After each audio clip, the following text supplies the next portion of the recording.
Okay, from handsets and minutes to handsets. Our next speaker is Bill Eldridge. He's the Senior Manager of the Data Asset at Nokia.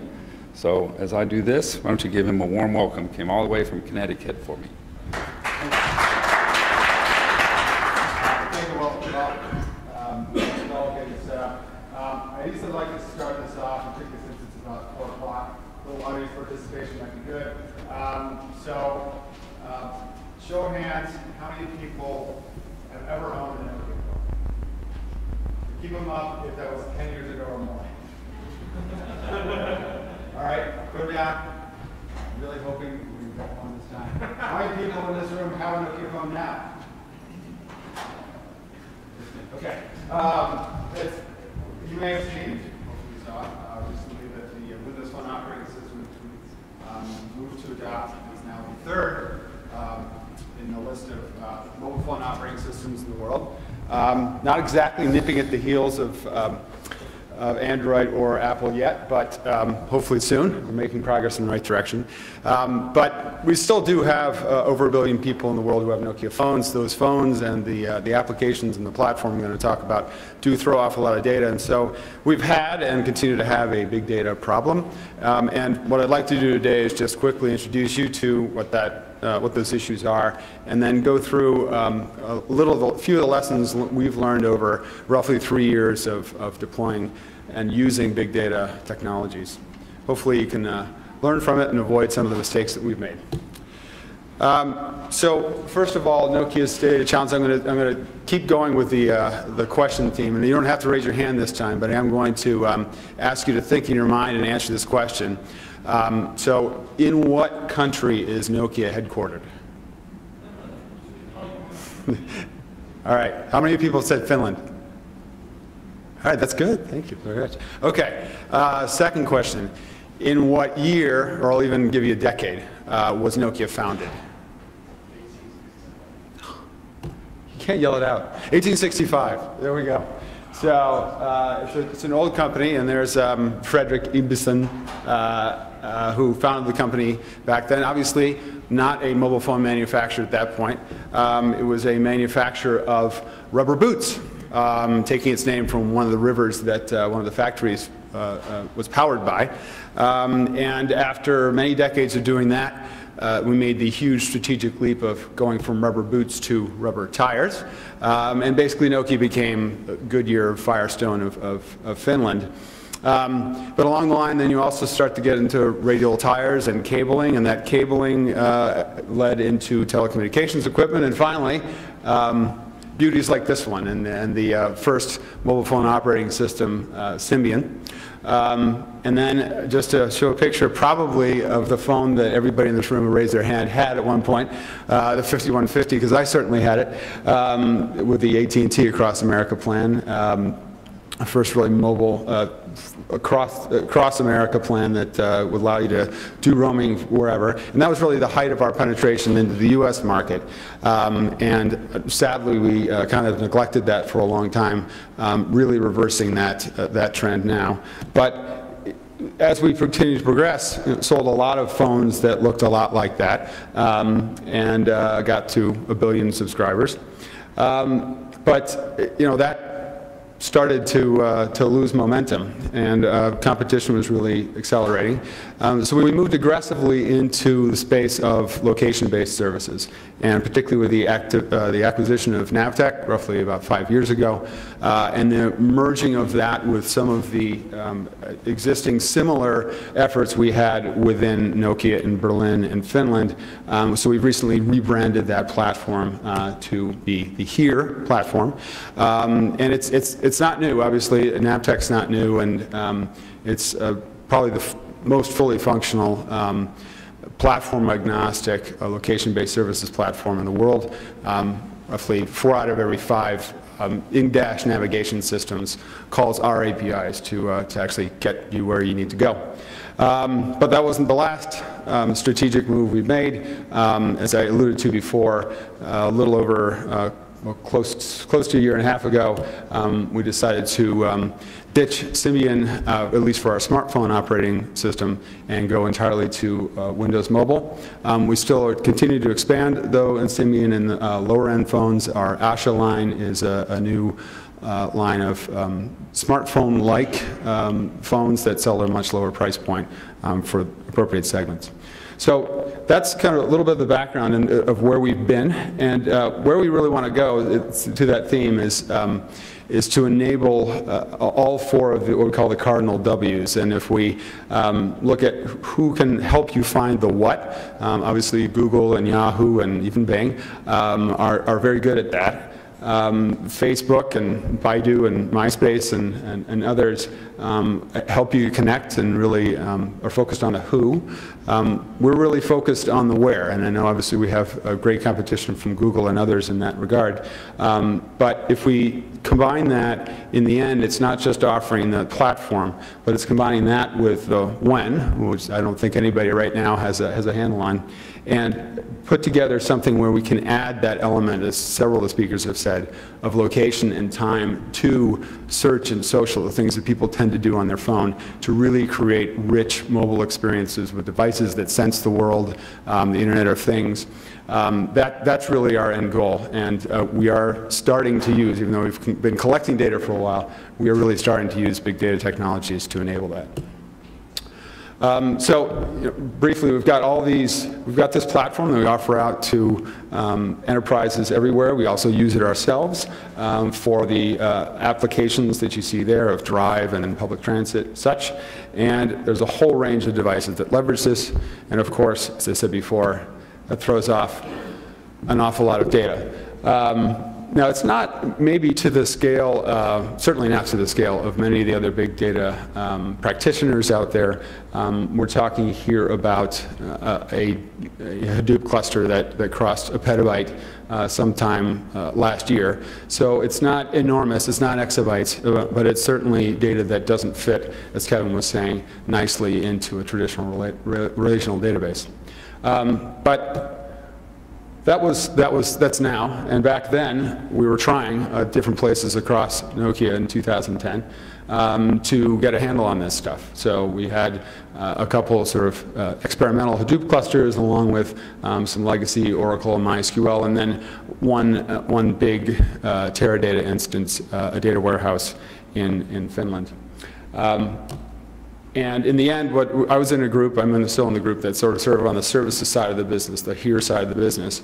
And what we thought we could do with an entrepreneurial spirit and with some background in software development was to develop common platforms that leverage open source technologies, including Hadoop. So we thought, okay, well, let's give this thing a shot. And as we were thinking through why and how we might do it, we had several questions, including, well, can we do this ourselves, or do we really need help in getting this done? If we build it, will people actually use it?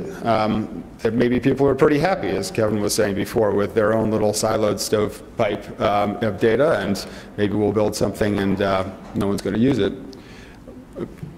Importantly, will it actually pay off? Are we going to just continue to buy servers and not know whether or not we're getting the business value out of it?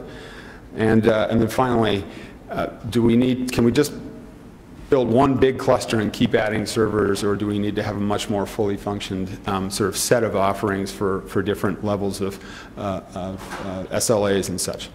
So I'm not going to give the answers now, but we'll get back to them in a second. I'm going to tell you what we ended up building and what we've had for a while. Very simplified picture of our architecture.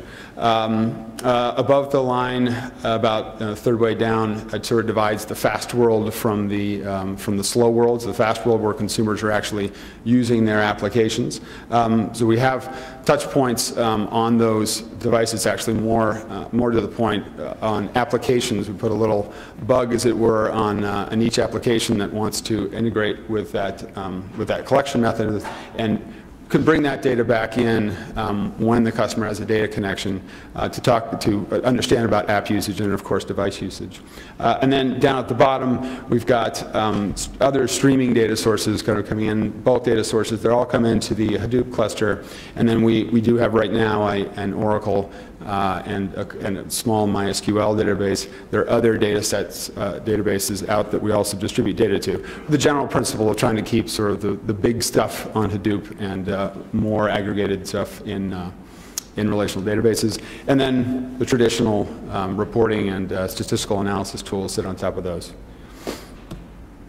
So, I think the point there is we didn't throw away the old, right? We had a lot of things that Hadoop replaced, but it's not everything. But what we did get to at this point is something, and this flower graph here, I'll just explain a bit. We've struggled as well to bring a central asset together of disparate and heterogeneous data sets, but still provide some order and commonality. So these levels here, the services and applications and data sets, are ways of grouping this thing. So within 52 different services, and there's sort of different definitions of what that means, there might be several applications that service that builds that service, and within that, each application might throw off several different data sets. So we've got that ordering, and altogether we've got roughly a bit over a petabyte of data. But it's continuing to come in. We're also actually actively managing it a lot better these days than we were in the first couple of years. So we're holding pretty steady at that 1.1 petabyte, being a little better about data management. But in the end, we've got all this data, and we still have not really gotten to a point where Nokia is leveraging this as much as it can be for business value. So we started to rethink these, what we're doing and whether we want to take a slightly different approach. And so we're going back with our lessons learned and asking those same questions again ourselves, and hopefully these are the questions that will help you as well. So I'm going to walk through each one of these and our current thinking from our experience. So doing it ourselves or doing it with help, when we started off in 2010, we did put together a team in Bangalore of software developers who created our initial instance, but it had a lot of help from Cloudera. We used the Cloudera distribution for Hadoop, extended it, built our own small cluster, and launched it and announced it to the world. As we went in 2011, we expanded that team of developers fairly substantially, and the functionality and the cluster size.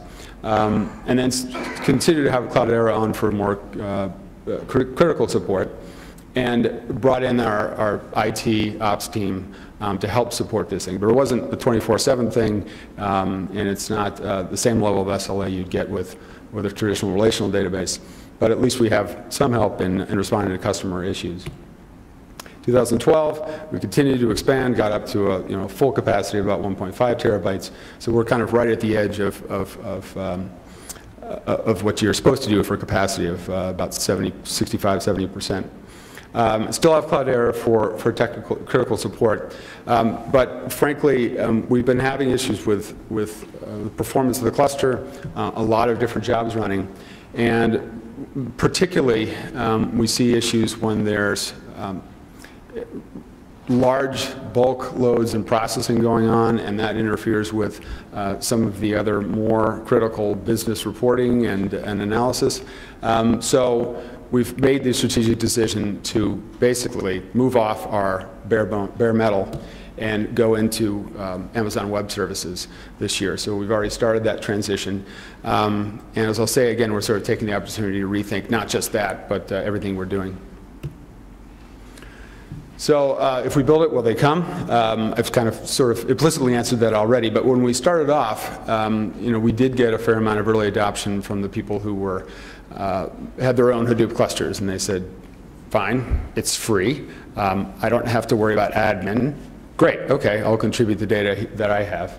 But largely our customers were of two types. It was either that, and it was the data scientists who said, okay, great, thanks, I've got a space to go do my individual analyses, thank you very much. or it was completely black box where we had existing reports or something delivered to a business and we're switching out the back end and they don't really have any knowledge of that. But we started to get some knowledge and a little bit of cost savings ourselves. Then in 2012, though, has really come what, not so much a data tsunami, but as I'm saying, a SAIS, and I don't know how many of you are familiar with that. It's really from the Great Lakes, but if you get different pressure on different sides of Great Lakes, of a Great Lake, the water will kind of slosh to one side and then will come back. And as it comes back, it doesn't come back in a tsunami, but it comes back and like a wave will come to shore, and then the next one will just go on top of it, and then the next one will go on top of it. So that's the level of growth we started to see, particularly now.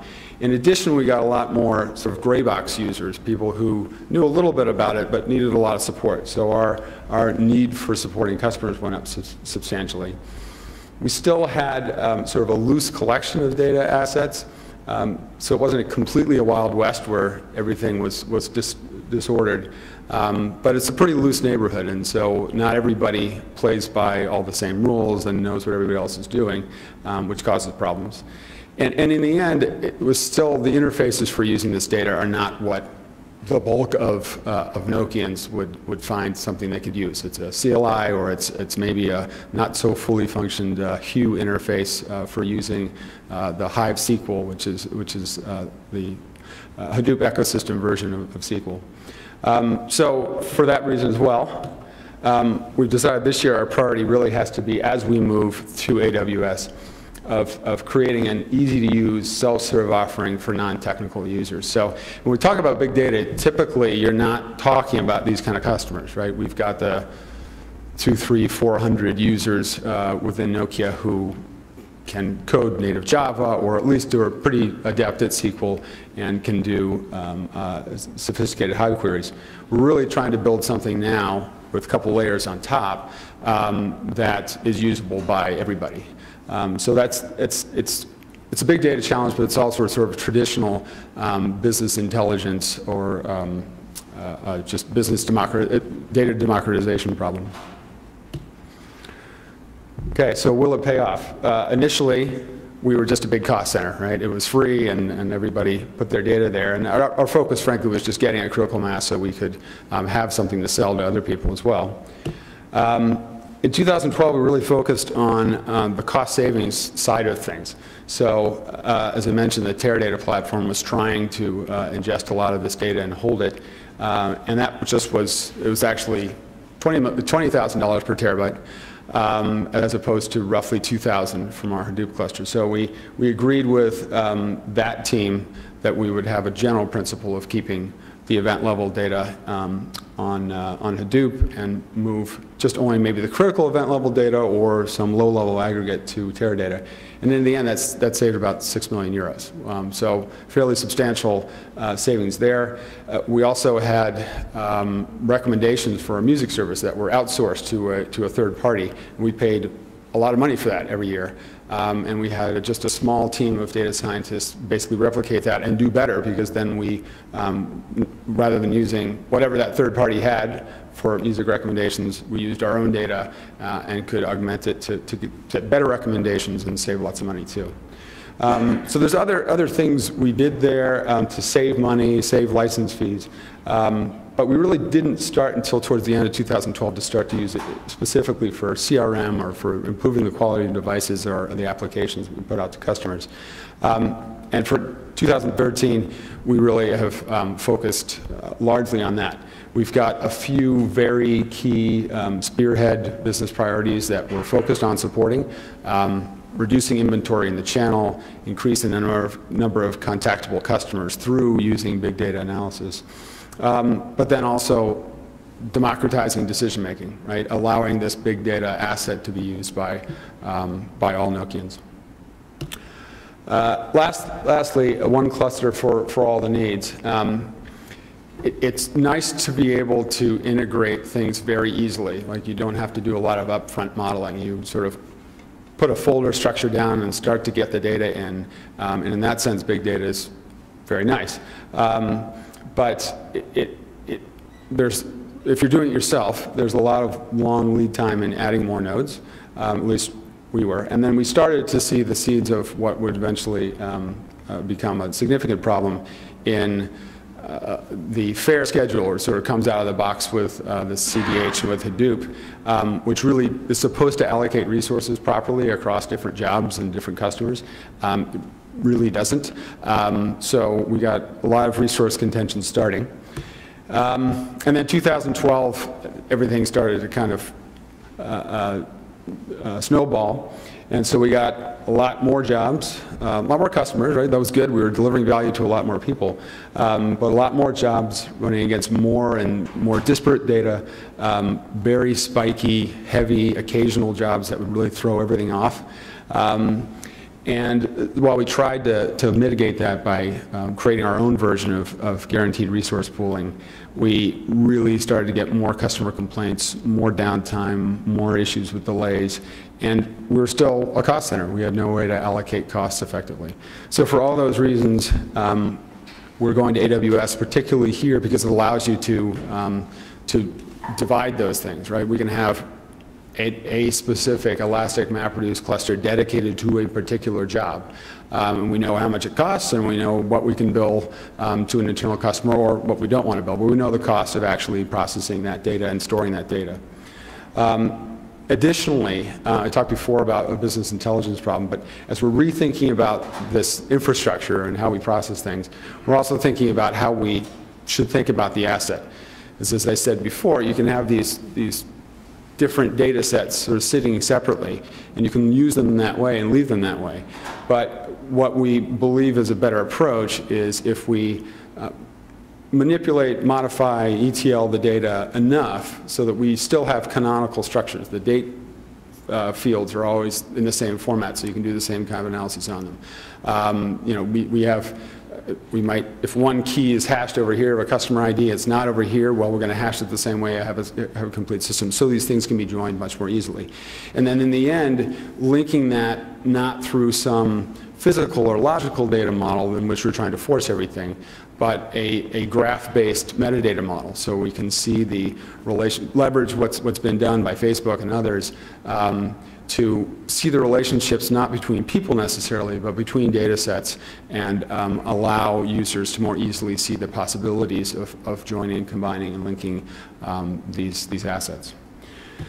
So in the end, my advice would be, if you're thinking about doing things, you should definitely evaluate public cloud options first. When we were looking, Amazon and then the Microsoft offering were the two main options. There are other options now. But I would say you have to ask yourself why you wouldn't do it in a public cloud. But when you start, you need help. All of us need help, and I think that it's always good to have, we have a large reservoir of industry knowledge here that can really help. Will they come? I think the lesson we have learned is that we put the technology first and said, let's get data in. We didn't think as much as we should have around user needs and what is the business value that this is going to deliver. We tried to see whether it was going to work. But talk to the business, understand what business problems this might solve, and make it easy to use. Will it pay? I think up front, you should decide whether or not you're going to allocate costs or not, so that significantly changes your business case, right? Because if a particular business process has its own costs of storing and processing the data and its own benefits, it's a lot easier to see that relationship than if you have a cost center. And think through those high-value business opportunities and whether or not big data technology is really appropriate to solve that. And in the end, I think the answer to one cluster is, yeah, if you're going to say to the business, we'll fix your problems, we'll solve your problems, give us your problems, give us your data, and we'll run the cluster in a way that's efficient. If you're going to offer a common resource, it's going to get out of hand too quickly. So either set up separate clusters, go to the public cloud, or control things more than we did. So that's it. I think Kevin's got a question already. So. There are multi-tenancy solutions that people are talking about. We had the same problem at Yahoo, which you mentioned. Right. And we actually created separate clusters for production and for research for that reason. Completely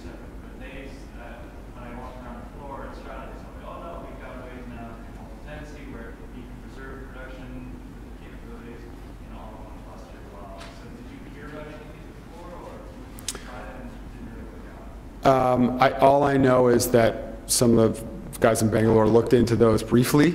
As I said, we kind of, and maybe it wasn't Bill here, I don't know, but we tried to solve it ourselves by developing our own resource pooling within the cluster, but we didn't look enough into that I think we can say one way or the other.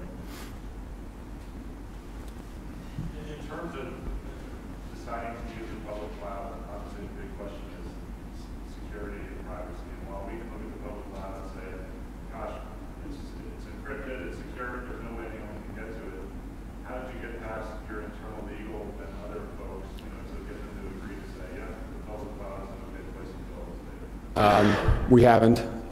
We still have to get approval for every data set. And we have, fairly sensitive data too. We don't we don't have credit card information. We don't have some of the really nasty stuff. We just have to get every element of our solution approved by the security folks, go through the risks and the percentage likelihood that risk is going to happen, what the business impact is going to be, and someone has to buy off on the risk. And in the end, it's going to be probably my boss in combination with the business owner that owns that data. But that's the arrangement we're going forward with. Do you see that it potentially could hamper productivity if there's some sort of, is the benefit outweighing the cost in terms of the potential risk of productivity as you kind of move data very quickly to do some analysis? So you're not talking about productivity if someone's distracted by a leak or something like that. You're saying actually. Just in terms of just the process to get data on the public cloud and analyze it. In our experience, it's no different. I mean, we can get data into S3 as fast as we can get it into our own cluster and analyze it just as fast. So that's the one, I think, thing I'm worried about is the latency of every query, right? So to what extent do we have stuff in an always-on cluster which gets expensive versus forcing every job to spin up an EMR cluster, which takes 10 minutes on its own before it even thinks about getting going. So I'm worried about that, but in terms of, I don't see it as much different in terms of getting data in or getting it out. Anything else? Yep. Can you comment a little bit on the analytics side of the exercise you've gone through? I mean, it sounds like a lot of the data storage was clustered. Right. You use multiple analytics tools. Did you find a tool set that worked best for the data set you work with, or could you comment just generally? Our data scientists largely use R, and there's a version of R that's available that runs just directly on top of Hadoop. We do have people who extract it and then use an extract in SPSS. So those are the things for more advanced analysis. That's typically what we're using, sometimes just native MapReduce jobs. But it can be compatible with pretty much anything if you extract out the right data set. So. Thank you very much.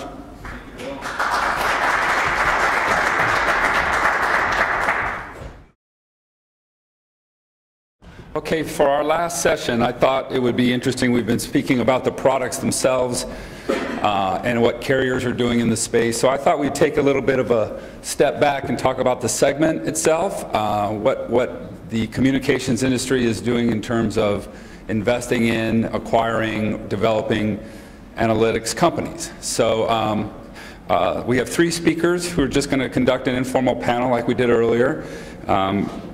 Joining us today is James Henry. He's the Senior Managing Director for Bank Street Capital. My friend Dave Barford, who's principal of Gilead Group from St. Louis. He's kind of representing the cable industry here. And Michael Morgenstern, he's principal with CSMG Global, which is a management analysis and consulting company. So gentlemen, just have a seat in front of a microphone. And I think, James, we're going to let you take it away, right?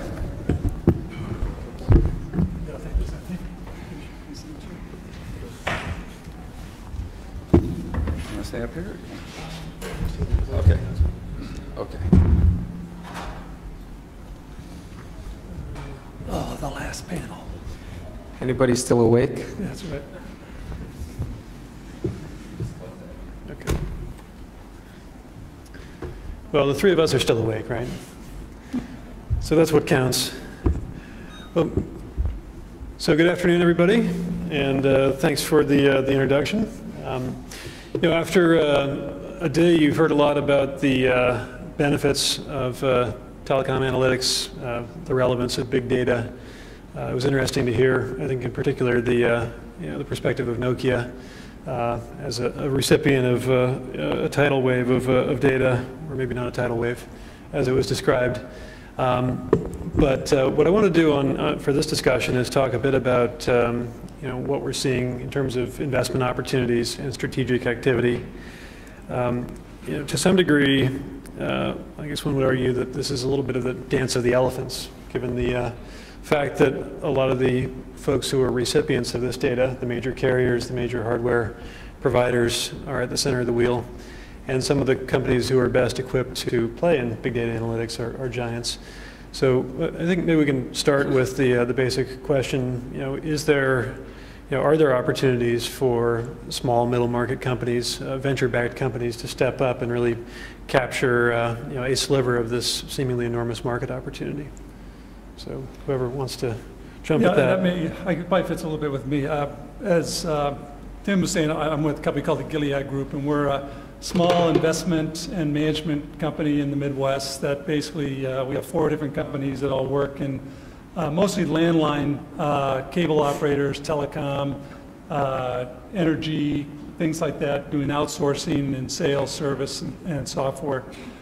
And as we kind of looked in this, we talked to a lot of our clients, the cable operators mostly, and as they were looking at different, what they're trying to do to look at their data and do analysis and such, we talked to them a little about, what they were looking for and what type of opportunities existed. And basically, we kind of got the sense that they have all this disparate data sources out there where they have, their customer data, they have their marketing data, they have their operations data, they have external data, and none of it is talking together. I mean, they don't put that together, so they really aren't even, using that data to, to kind of make good business decisions. And as we kind of looked at that, one of our companies was a mobile software company, currently is, and we did a lot of work for newspaper chains and other subscription services where we did a lot of, we looked at a lot of their data, displayed, routes and deliveries and customers and things like that, and we broke it down to very small segments of sales routes, and we provide dashboards, and we use a lot of geospatial presentations for subscriber-based services. It's great to see it on a map and be able to pull that together. So, from that, we basically utilize that resource. Instead of going out and trying to buy or, leverage someone else, we use our own internal resources. And what we're trying to do is kind of carve out this space of working with subscription-based services, where basically we're taking these various disparate data sources, we're bringing them together, projecting them on a map, and actually breaking them down to very small segments, down to the node size, and look at, what does customer data look like, subscribers, churn, things like that. But how does that relate to things like service calls or outages, or competitive pressures, or their Twitter negative sentiments. And so, as we've kind of looked in the space, we think there is those segments for people to kind of step into a niche and be able to work with operators and present solutions. Good. Anything to add on that? So I'd say it depends on the size that you're looking for. I mean, Tableau just IPO'd at $254 million. Before that IPO, they probably fit your criteria, right? Mm-hmm. There's a company that's demoing here called Alteryx, which has revolutionized, I mean, I have no stock in them, but it's revolutionized how my consulting firm kind of deals with really big data sets. They just did a round, I think, in January, but they're small, right? So there's Guavus is doing fantastic things at operators, but again, they're bigger. But none of them are the big data warehousing companies, right? So it depends where in the market you're investing. Yeah, and you mentioned Guavus, and they seem like they're a real standout in terms of their ability to source capital. They've raised, I think, $39 million year to date, and I think funding at least partially the acquisition of Neurolytics back in January, or Neurolytics Systems. And I guess when we thought about this from an investment point of view, it was interesting just to look back and see that there actually wasn't literally dozens or hundreds of fundings as you might expect in an opportunity this large. I mean, it was maybe a dozen or two companies that seemed to float to the surface as the major recipients. Which tells you a lot of the funding, a lot of the R&D is being done within large firms, IBM, Oracle, SAP, or companies like, Intel, who have Intel Capital kind of sprinkling seeds of investment around. But, I think Guavas is probably a good example of a company that can, be successful, get venture funding, pick a specific product or category niche and run with it. I guess as you two, kind of look at the market, are there any other standouts that you see in the, in terms of folks that are rising from the small venture-backed world into the kind of middle tier? So I gave them kind of the pitch a few moments ago, but I'd look at Alteryx. Okay. And I don't know where they are, and they just raised, I think they just raised 12 million. I think that it's 19 total, so that's small, right, for this conversation. But they have a gem of a software platform. Mm-hmm. Yeah, and I think Flurry is another name that we hear quite a bit about, and they've got funding from DFJ and a number of other West Coast money sources. So that's interesting. But I'll tell you, kind of, I've actually known Bill for 10 years now. Kind of the opposite side of the problem. The opposite side of the problem that Bill was just talking about is kind of the user experience, and is this big data asset going to be deployed and on people's laptops and kind of in whatever enterprise is using it, and how will the non-data scientists interact with it? And when you find platforms that have really good user experiences and can do that black box piece really well, they're not consumer offers. They're enterprise offers, but they're built like consumer offers. Those are definitely places to look deeper. Mm-hmm.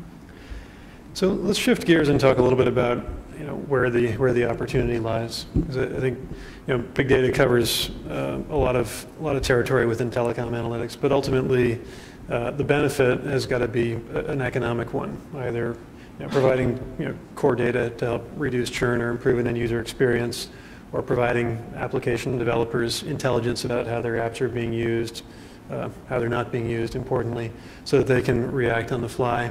Do you have a perspective, I guess, taking it in turn, which areas of telecom analytics and the intersection with big data are likely to be the biggest yielding ones in terms of either revenue generation or cost mitigation? Yeah, so if you don't mind. Go ahead, please. So telcos are really good at dealing with data, and they have massive amounts of data, but they're really good at dealing with structured data and taking structured data to solve structured problems that they've clearly identified. Right? So if we go broader than that and we say, let's start looking at all of the unstructured data, and let's use data to define the question or to tell us interesting questions to ask, companies in general, not just telecom, but companies are not very good at that. Right? So that's kind of the next nut to crack, is how do you take all of this unstructured data, how do you layer it into the structured data, what kind of platform do you have that will let you do that? For telecoms, so I work for a strategy consulting firm. We're owned by a big technology firm that has a platform that deals with this. That's not what I do, but my firm has it. And we offer it as an add-on to kind of the existing data structure. So you don't have to interrupt your as-is business state to begin to query and understand, how all of this data is coming together. And then it also can take all of this unstructured data and start to at least give you insights into the questions that you know that you have, right? But the next frontier is how does it give you insight into questions that you don't know that you have yet? Yeah, I mean, speaking maybe, just again from the cable operator's perspective, I think there is, and they're still in their infancy as far as trying to basically gather data and present it and analyze it. I think they're starting to pull that together, and I think that data visualization and then obviously analytics beyond that is, I think, going to really help them, especially as more competitive pressures come into the marketplace, and they're really looking at how do I monetize my network, what's going on with over-the-top competitors in the marketplace, things like that. How do I build and support, as well as start to charge for differently for data plans in households. So I think it's very top of mind for them, and I think that they're interested in having conversations. But I still think they've got a ways to go as far as getting their data sets together just to be able to analyze it. Yeah, I think as you look at the experience a lot of companies have had, it seems like a lot of big data analytics projects end up on the proverbial cutting room floor. People, they bring disparate data together, ultimately don't necessarily know what to do with it. So, I mean, from my perspective, some of the most compelling opportunities are the ones that will really tell you how to monetize this data, to translate it into, higher ARPU, lower churn, better sell-through of apps, whatever the core economic benefit is. Because I think today it feels like we're still, in some respects, in the experimental phase for a lot of these applications. Maybe we'd use that to segue a little bit to kind of where you think we are in the market cycle. I mean, just using venture financing and also M&A activity as kind of a signpost along the road. It's clear that after the advent of the iPhone and the Android operating system, and when this and the data that it provides really kind of turned the industry on its head, that's when you saw a big flurry of activity, kind of 2009, 2010, and it really hit its stride. And you started to see a wave of M&A transactions as a lot of those companies have come together, and some large-scale players like Wabas have come out of that. Just curious, from your perspective, where are we in the cycle? Kind of identifying the opportunity, commercializing it, and if to use the baseball metaphor, what inning would that be in? So you're asking this because then you're going to ask me to call the game. I don't know the answer to that one. We're not in the early stage anymore, which is why we can have this kind of sub-conference at CTIA and start talking about telecom analytics and why there are lots of interesting, or at least several interesting companies to talk about. There are a lot of startups that are trying to solve very point problems in this.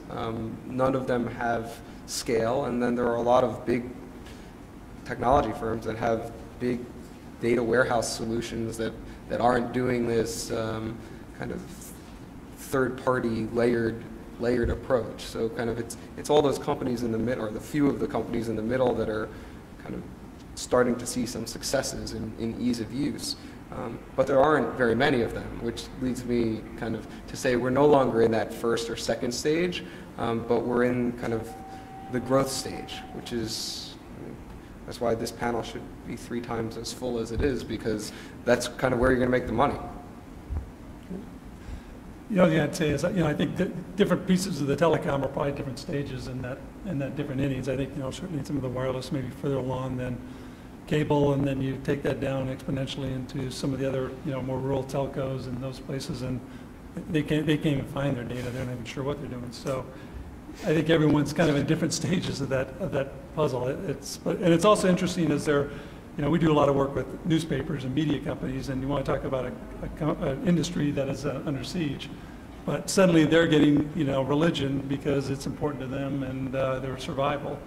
And I think as those type of challenges come about, some of the other, players certainly escalates it and moves along a little faster. Mm-hmm.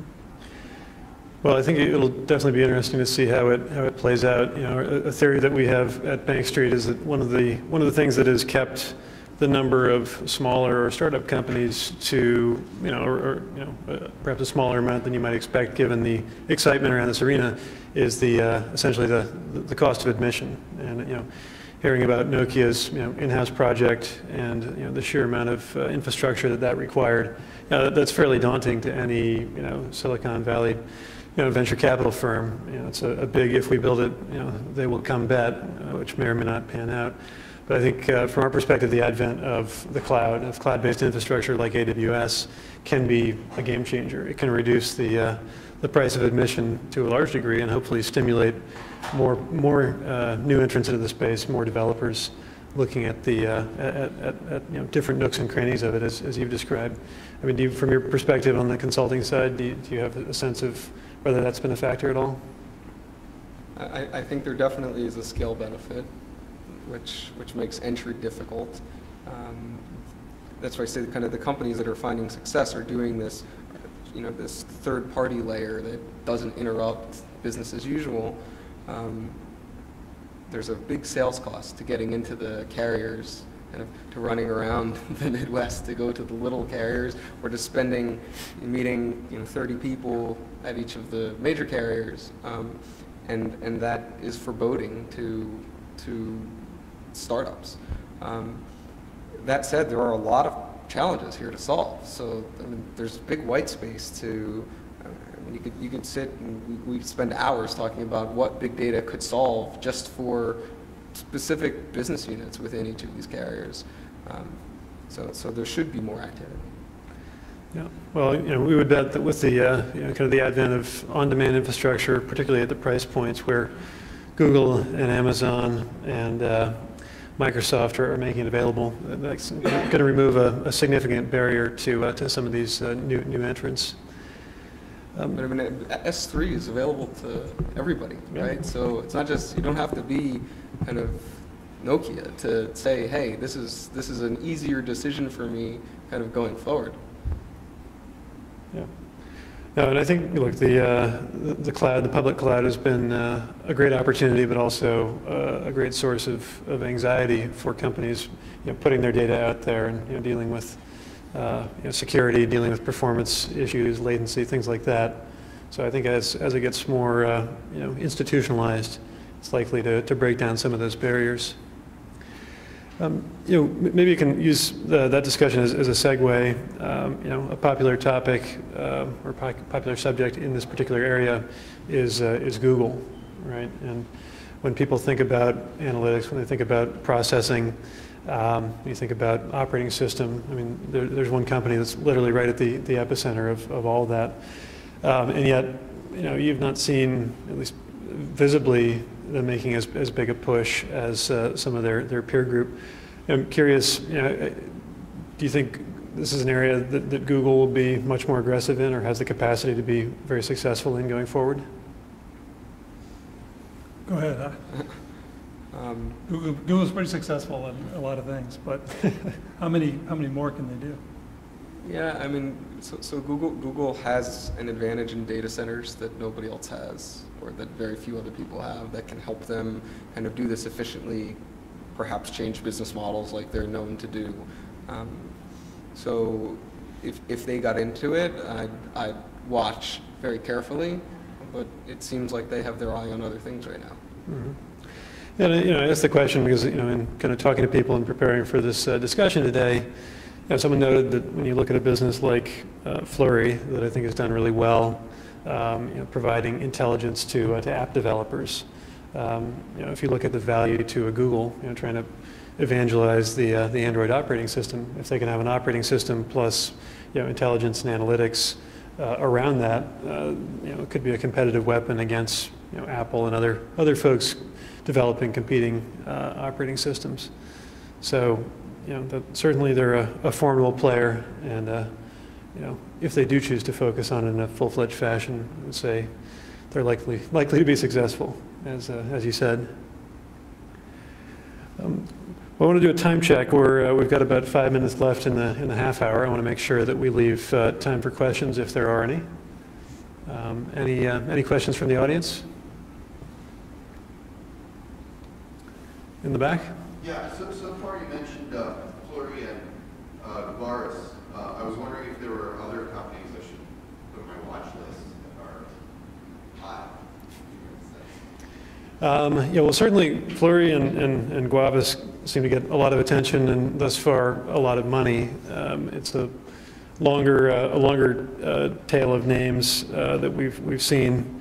Ground Truth is another company, just raised $7 million back in 2010, has been executing well. Carrier IQ, I think another company that we see a lot of. Loyalytics, which is probably more on one of the fringes, is another out there. So it's again, as I said earlier, there's a decent number of companies, but for a market opportunity of this sheer size and magnitude and potential, it seems like there's either not enough companies or not enough companies that are visible and getting a lot of attention. So intuitively, if you think about where the proverbial puck is going, it seems like this could be quite a good opportunity. So, you guys you're in the game more than I am, so is it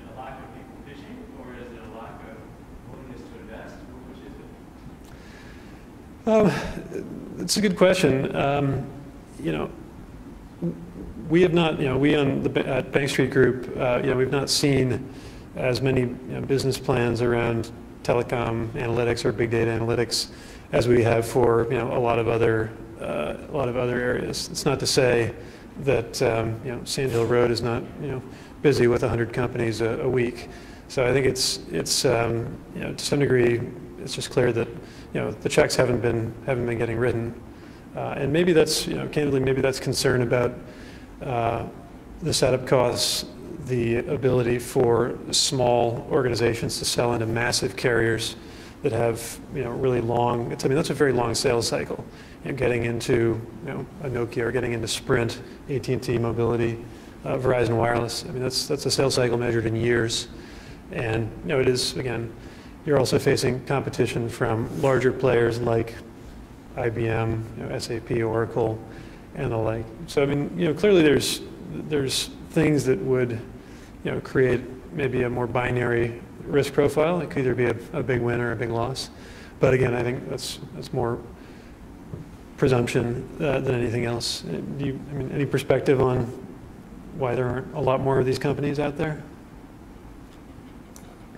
I think that there's a big startup cost that, you know, two guys in a room are not writing code that all of a sudden, you know, they actually have the capability to pitch to anyone, right? So it's not even how do you get a marquee customer so you can go get funding to spend on sales.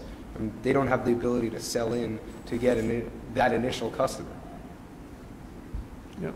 Yeah, you know, in our case, obviously, we had a lot of those existing relationships within the industry, which makes it a lot easier to kind of take it to market because you already have those. So yeah, and it is a hurdle.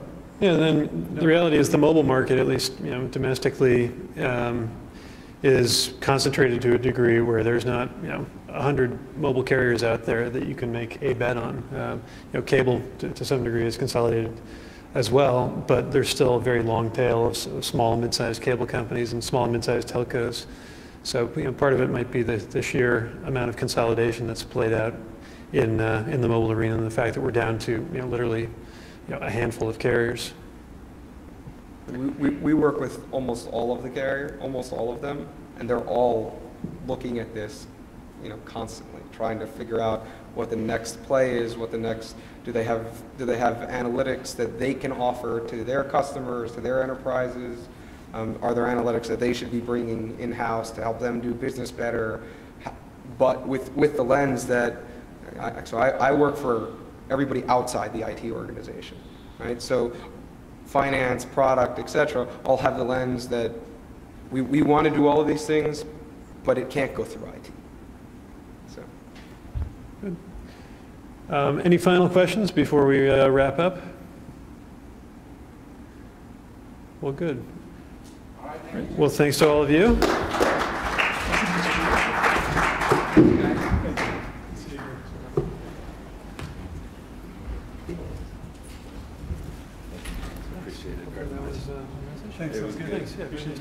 All right, well, thank you very much for everybody. Thanks to Link Analytics, ComScore, Neustar, InfoBright, Deloitte, all of our sponsors and speakers. I appreciate it. And our next Telecom Analytics will be at the Competitive Carriers Show, again in Las Vegas in September. So look for that. Thanks again.